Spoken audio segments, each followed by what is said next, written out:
Meleager was a Macedonian officer who served Alexander the Great with distinction. Meleager, son of Neoptolemus, is first mentioned in the war against the Getae. At the Battle of the Granicus in the following year, he commanded one of the divisions of the phalanx, a post which he afterwards continued to hold apparently throughout the campaigns in Asia. He was appointed, together with Coenus and Ptolemy, the son of Seleucus, to command the newly married troops which were sent home from Caria to spend the winter in Macedon, and rejoined Alexander at Gordium in the following summer. He was present at the battles of Issus and Gaugamela, and was associated with Craterus in the task of dislodging the enemy who guarded the passes into Persia. He took part in the passage of the Hydaspes and in various other operations in India. Despite a long series of services, Alexander did not promote him to any higher or more confidential position, nor does Meleager take part in any separate command of importance.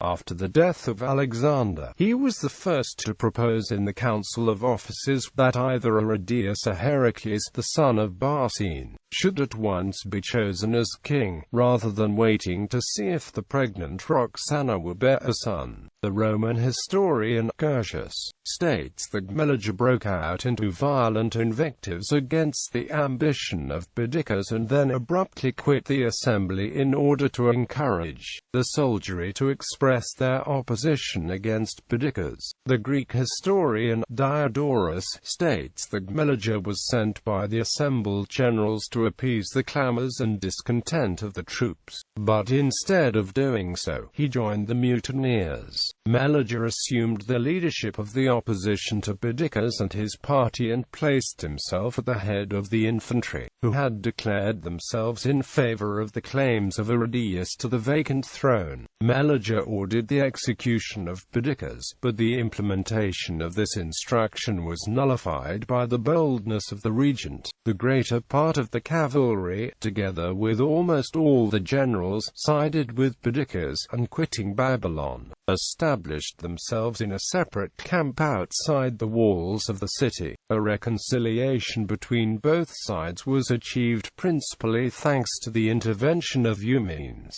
and it was agreed that the royal authority should be divided between Aridaeus and the expected son of Roxana, and that in the meantime Meleager should be associated with Perdiccas in the regency. It was impossible that Meleager and Perdiccas should long continue on friendly terms, and Meleager proved no match for Perdiccas. Perdiccas contrived to lull his rival into a sense of security, while he made himself master of Aridaeus.